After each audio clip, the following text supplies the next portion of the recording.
기적의 주인공이신 여러분께 질문을 하나 드려보면, 여러분 믿음대로 살면 생활의 현장에 어떤 일이 일어나나요? 믿음대로 사는 것이 어떤 걸까요? 잘은 모르지만 그냥 교회에서 믿음의 사람들에게 직분을 수여할 때 표면적으로는 11조를, 온전한 11조를 한다든가 주일 성수를 한다든가 라는 것으로 판단을 내립니다. 사람은 겉모습밖에 보지 못하니까. 여러분, 그러면 조금 질문을 바꿔서 11조를 거의 대부분 하고 계신데 11조를 바치면 삶의 현장에 어떤 일이 일어나나요? 주일 성수를 하면 삶의 현장에 어떤 일이 일어나나요? 어려움이 없어지던가요? 11조를 바치니까 갑자기 부자가 되던가요? 그런 일이 일어날 수도 있지만 대부분은 일어나지 않습니다. 그러면 도대체 11조를 바치고 주일 성수를 하면서 믿음대로 살고자 하는 믿음의 사람들에게 삶에 실제적으로 어떤 일이 일어나느냐라는 겁니다. 조금 전에 말씀드렸던 것과 같은 일들은 일어날 수도 있고 일어나지 않을 수도 있어요. 그러나 믿음대로 살면 반드시 일어나는 일이 있는데, 하나님의 위로하심과 보호하심과 인도하심입니다. 믿음대로 살면 반드시 일어나는 일이 있는데, 하나님의 위로하심과 보호하심과 인도하심입니다. 여러분은 그것을 맛보신 줄로, 경험하신 줄로 믿습니다. 오늘 우리가 읽은 본문은 사도 바울의 사역 현장입니다. 사도 바울의 사역 현장이라는 것은 하나님의 택하심과 부르심을 깨달은 바울이 이제 그 부르심을 따라서, 즉 믿음대로 살아가고 있는 현장이다라는 것이죠. 믿음대로 살아가는 바울이 아덴에서 복음을 전하다가 이제 고린도에 왔습니다. 그런데 고린도에 왔는데 바울이 고린도에서 사역하면서 갖게 된 마음이 뭐냐면 두려움입니다. 오늘 우리가 읽은 본문 9절에 보면 밤에 주께서 환상 가운데 바울에게 말씀하시되, 첫 마디가 뭐냐면 두려워하지 말며, 즉 이걸 명령형으로 바꾸면 두려워하지 말라는 거예요. 도대체 바울이 고린도에서 어떤 마음을 가지고 있었길래 밤에 환상 중에 주님이 나타나셔서 첫 마디가 두려워하지 말라라고 말씀하셨겠습니까? 바울이 두려움 가운데 있다는 거죠. 바울이 고린도에서 사역하면서 이제 나중에 고린도를 떠나게 되고 이제 고린도 교회에 편지를 보내게 되는데, 고린도전서 2장 3절 말씀에 보니까 바울이 이런 고백을 합니다. 내가 너희 가운데 거할 때, 즉 고린도시에 있으면서 고린도시에서 복음을 전하고 그래서 교회가 세워지게 되었던 그때를 말하는 거죠. 내가 너희 가운데 거할 때 약하고 두려워하고 심히 떨었노라. 두려움이 어느 정도였는지 여러분 그동안의 바울의 삶을 우리가 살펴보았잖아요. 그동안의 바울의 삶을 보면 낯선 이방인들의 도시에 가서 복음 전하는 것을 주저하지 않았어요. 거의 매번 도시를 방문해서 복음 전할 때마다 대적자들이 없었던 경우가 거의 없습니다. 대적자들에 의해서 박해와 핍박이 일어날 때 자신의 생명을 지키기 위해서 이제 그 도시를 떠나고 이웃한 도시에 가서 복음을 전하게 되었었습니다. 그런데도 바울이 그것을 주저하지 않았어요. 그 얘기는 박해와 핍박이 있었을 때에도 바울이 그렇게 두려움에 휩싸이진 않았어요. 어느 정도는 그런 감정이 없진 않겠지만 그 두려움 때문에 떨었다라는 표현은 없습니다. 그런데 고린도라는 도시에서는 와서 자신의 약함을 너무 많이 깨닫는 거예요. 내가 약하고 그래서 두려워서 심히 떨었노라. 그러다 보니까 예수님이 지금 바울에게 나타나신 거예요. 바울이 회심할 때 말고 사도행전 9장에 바울의 회심 사건이 기록되어져 있잖아요. 그 이후로 바울의 이야기에서 주님이 바울에게 나타나신 것은 오늘 본문이 처음입니다. 환상을 통해서 주의 뜻을 깨달은 적은 있죠. 마게도냐 사람이 나타나서. 그런데 그때는 주님이 나타나신 건 아니에요. 주님이 환상을 통해 나타나신 건 오늘 본문이 처음이에요. 그만큼 바울이 심히 떨고 있었다라는 거죠. 주님이 직접 나타나셔서 붙들어 주셔야만 할 만큼 바울이 떨었어요. 두려움 때문에. 여러분, 믿음대로 사는데 이런 일이 일어납니다. 이전에도 박해의 연속이었는데 이제는 그 박해 가운데도 믿음을 지키면서 복음을 전하는 자신에게 맡겨진 사명에 충성했으니 이제는 좀 나아져야 되겠지라고 생각이 듭니다. 그런데 오늘 고린도시에 왔는데 나아진 게 아니라 더 엄청난 일들이 있으니까 두려움에 사로잡혀서 떨게 되었다라는 것이죠. 여러분, 고린도는 도대체 어떤 곳이길래 바울이 이 고린도에 와서 자신의 약함을 더욱 깨닫고 그래서 두려움이 더욱 커지면서 심히 떨게 되었을까요? 고린도라는 도시는 이 로마 제국에서 보면 로마가 이제 지역을 나눠서 다스리죠. 아가야라는 지방의 수도입니다. 그리고 동방과 로마를 잇는 도시여서 상업과 무역이 발달했습니다. 이 고린도에도 신전이 많았는데요. 고린도에 있는 신전들, 거기에서 행해지는 우상 숭배에서 특별히 그 우상에 대한 믿음이 어떤 믿음이 있냐면 신전마다 신녀들이 있었습니다. 그래서 고린도시 안에 신녀라고 하는 사람들이 1000명이 넘게 있었다고 합니다. 그런데 이 신녀들이 왜 있었냐면 이 신전에서 우상을 숭배하면서 갖고 있는 믿음이 뭐냐면 신녀와 성적인 접촉을 통해서 신과 접촉한다, 신과 연결된다라는 믿음을 가지고 있었어요. 잘못된 믿음이지만 그런 믿음을 가지고 있었습니다. 그러다 보니 이 신녀라고 이름 불려졌지만 엄밀히 말하면 매춘부죠. 매춘을 하는 것이 믿음의 행위로 여겨지는 도시다 보니까 성적으로 매우 타락한 도시입니다. 고린도라는 도시가 성적으로 타락한 것을 쉽게 알려주는 부분이 있는데요. 이 헬라어로 코린티아 조마이라는 단어는 문자적으로는 고린도 사람이 되다라는 의미입니다. 고린도 시민이 되다, 고린도 사람이 되다, 코린티아 조마이라는 말인데요. 당시에 이 말은 실제적으로는 어떤 의미로 통용되었냐면 성적으로 문란한 사람이다 라는 의미로 통용되어졌어요. 그만큼 고린도라는 도시가 성적으로 문란한 도시였습니다. 아가야 지방의 수도다 보니까 아덴은 헬라 문화의 중심지긴 했지만 이 행정적으로는 이 고린도보다 큰 도시가 아니에요. 아덴보다 고린도라는 도시에는 로마 관료가 더 권력이 센 사람이, 지위가 높은 사람이 자리하고 있는 것이죠.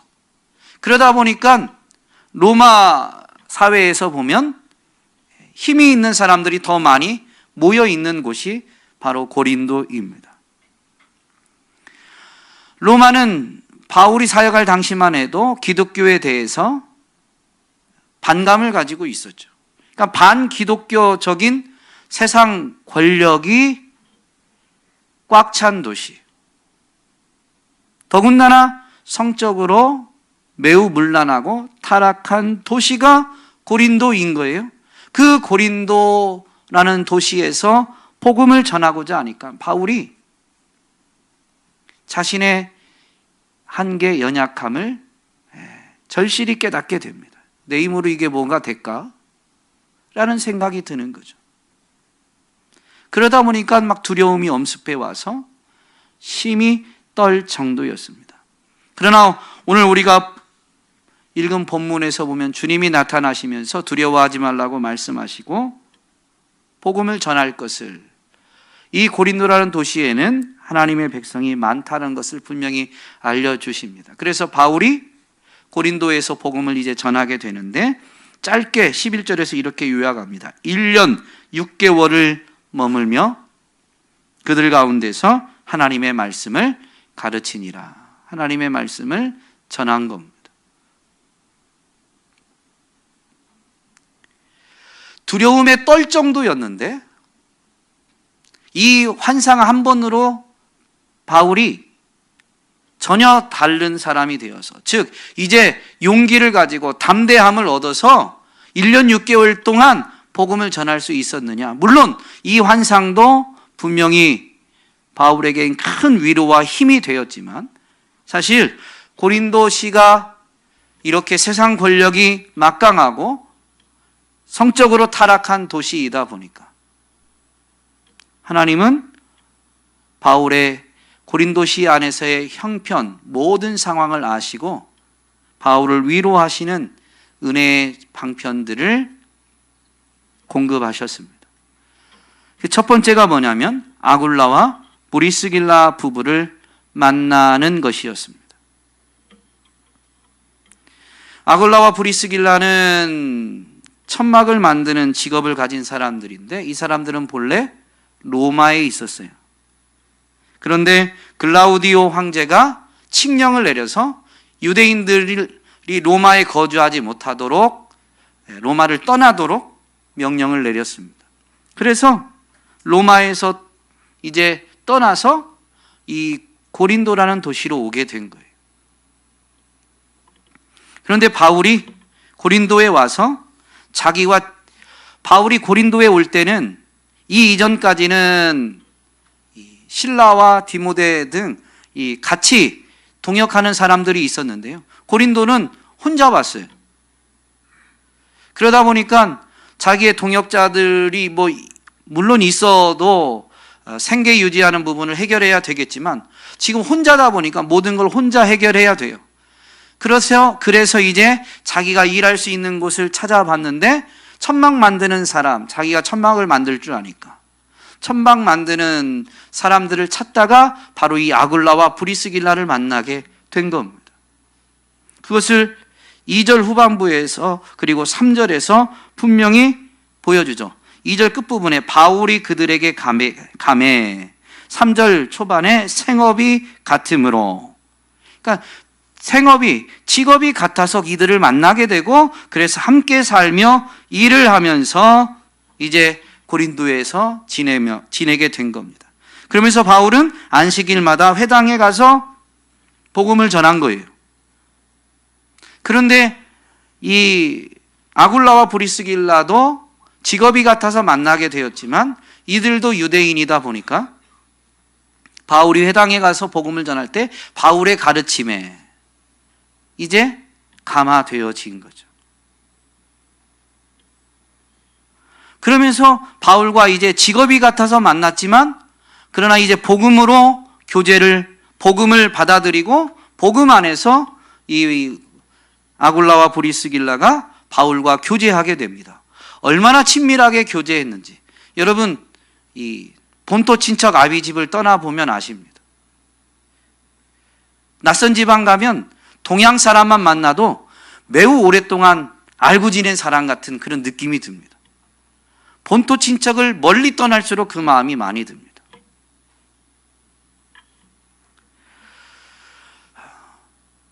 이 아굴라와 브리스길라와 바울이 고린도라는 도시에서 만나서 이제 복음 안에서 더군다나 교제를 나누게 되니 그 친밀함이 얼마나 깊었겠어요. 완전히 영적으로 가족이죠. 교회의 진짜 정체성은 영적으로 가족이 되는 겁니다. 우리 교회가 그런 교회가 되기를 소망합니다. 아멘을 다 하셨는데 뒷얘기를 알고 하셨는지는 모르겠어요. 아굴라와 브리스길라가 영적으로 가족이 되니까 어떻게 되냐면 18절, 바울은 더 여러 날 머물다가 형제들과 작별하고, 그러니까 1년 6개월 동안 이제 복음을 전해서 고린도라는 도시 안에 이 복음을 믿는 사람들, 형제들이 생겼어요. 그런데 이제 1년 6개월이 지나서 바울이 고린도를 떠나는 거죠. 그들과 작별하고 배 타고 수리아로 떠나갈새 브리스길라와 아굴라도 함께 하더라. 진짜 가족이 된 겁니다. 영적으로. 제가 어디 떠난다고 하면 저랑 같이 떠날 사람? 아멘이 안 나오죠. 여러분, 아굴라와 브리스길라는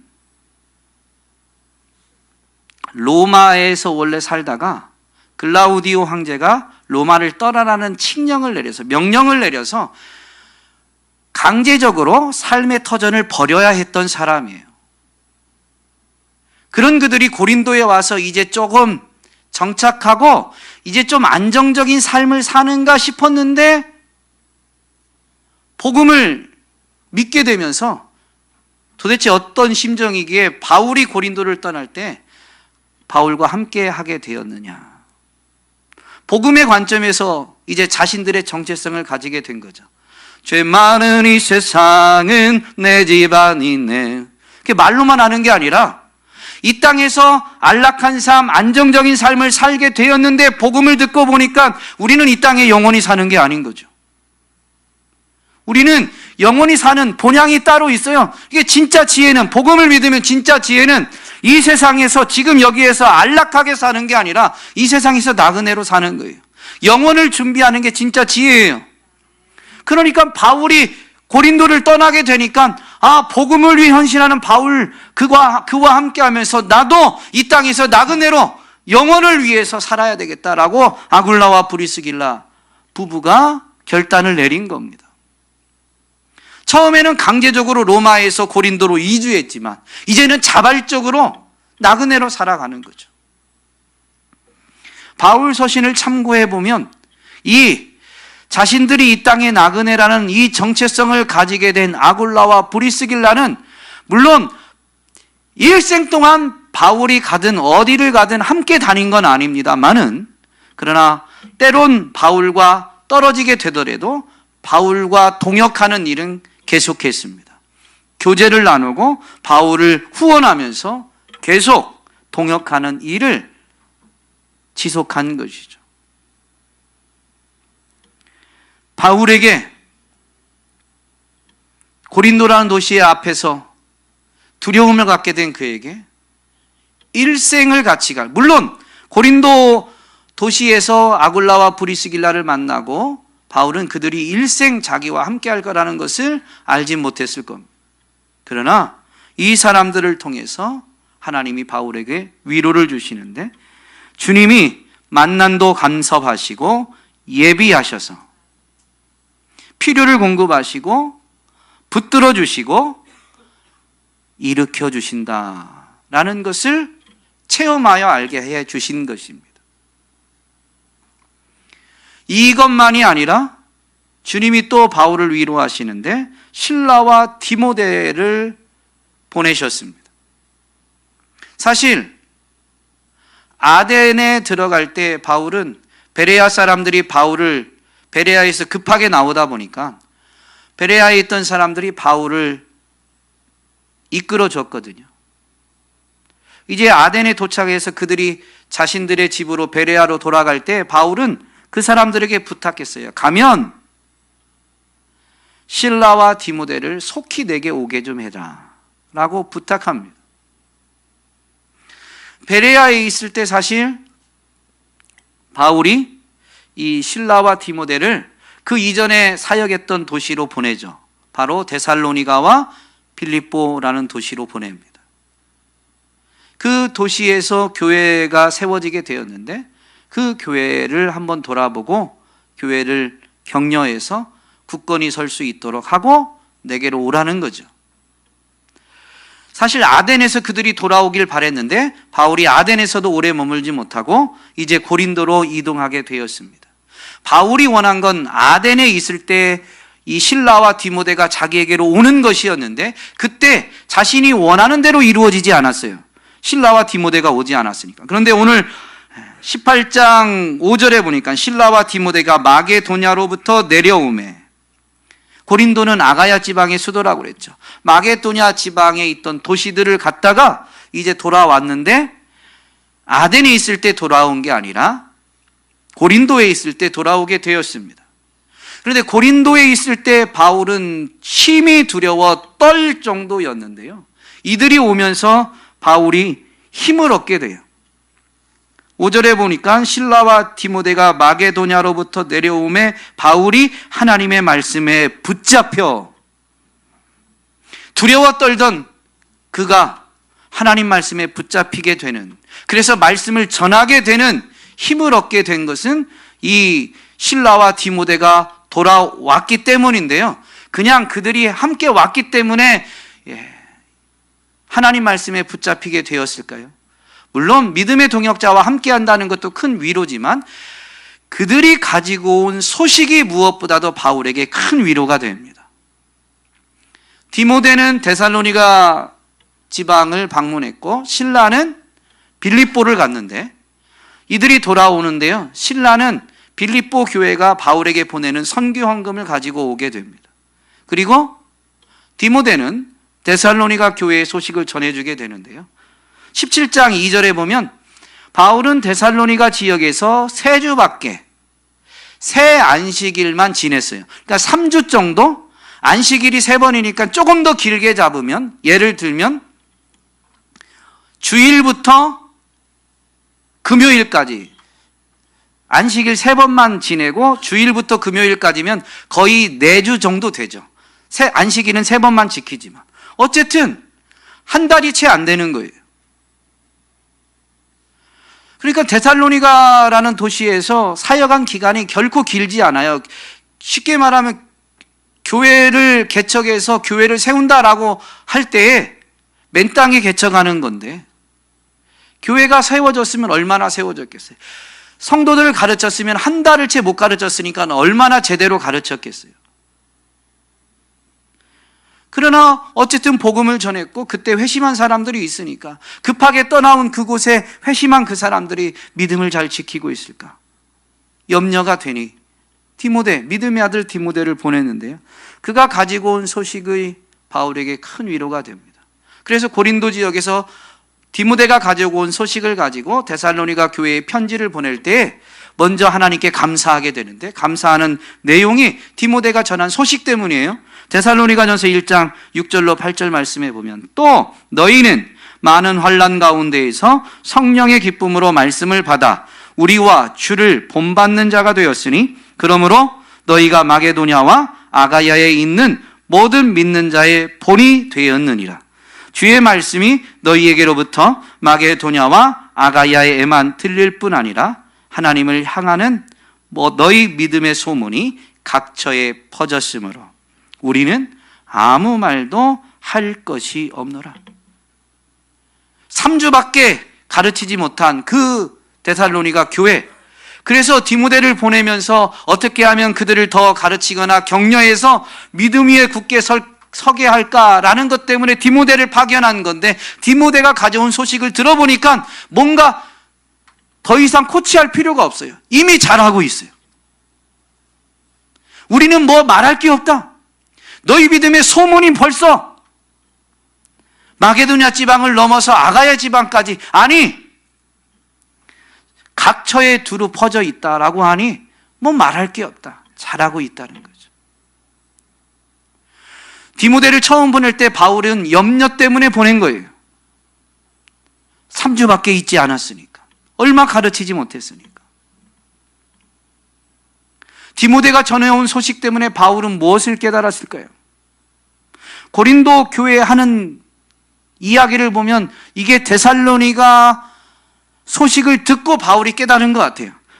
고린도전서 3장 6절로 8절 말씀해 보니까 바울이 이렇게 이야기합니다. 나는 심었고 아볼로는 물을 주었으되 오직 하나님께서 자라나게 하셨나니 그런즉 심는 이나 물주는 이는 아무것도 아니로되 오직 자라게 하시는 이인 이는 하나님뿐이니라.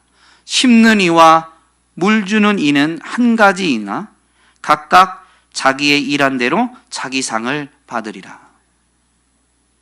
그러니까 내가 심었으니까 내가 열매 맺게 하는 게 아니에요. 내가 물을 줬으니까 열매를 많이 거두게 하는 게 아니에요. 심는 이나 물 주는 이는 자기에게 주어진 일만 하는 거예요. 그런데 심은 것에서 싹이 나고 잘 자라서 열매를 맺게 하는 것은 결국 심는 이가 한 것도 아니고 물 주는 이가 한 것도 아니고 하나님이 하시는 거다라고 고백하게 되죠. 그래서 고린도에서 어떻게 복음을 전할까 두려움에 휩싸였는데 데살로니가 교회 3주밖에 있지 않았던 그 교회가 굳건히 서는 것을 보고 교회는 하나님이 지키시는구나 라는 걸 깨달은 거예요. 그러니까 내가 해야 될 일, 오늘 환상을 통해서 주님이 나타나셔서 말씀하시죠. 말해라. 두려워하지 말고, 두려움 때문에 그래서 침묵하지 말고 말해라. 뭘 말하라는 거예요? 복음을 말하라는 거죠. 말만 하면 돼요. 여러분, 여러분이 해야 될 몫은 말만 하는 겁니다. 말하면 됩니다. 뭘 말해야 돼요? 복음을 말하는 거예요. 그래서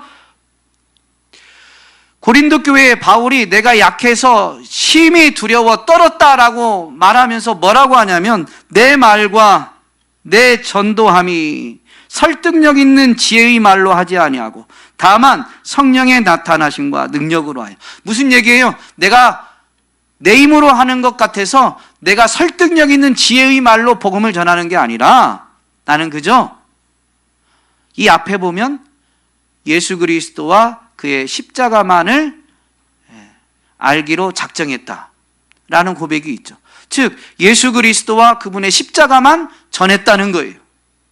나는 그저 전하기만 하면 성령님이 나타나셔서 성령의 능력으로 결실이 맺어지는 거다라는 의미입니다. 여러분, 복음을 듣는 사람이 복음을 받아들이는 것은 성령님이 나타나셔서 역사해야 일어나는 일입니다. 그거는 전하는 자가 하는 일이 아니에요. 내가 복음을 전하면 저 사람이 어떻게 반응할까? 염려하지 마세요. 이런 표현에서 죄송하지만 그래도 해야 되겠습니다. 쓸데기 없는 염려예요. 그거 성령님이 하실 일이에요. 내가 할 것처럼 착각하면 안 됩니다. 우리 옆 사람 한 분 인사할까요? 쓸데기 없는 염려하지 맙시다. 저 표현이 더 좋네요. 쓰잘데기 없는 염려하지 맙시다. 그건 우리가 할 게 아니에요. 우리는 뭐 하면 된다고요?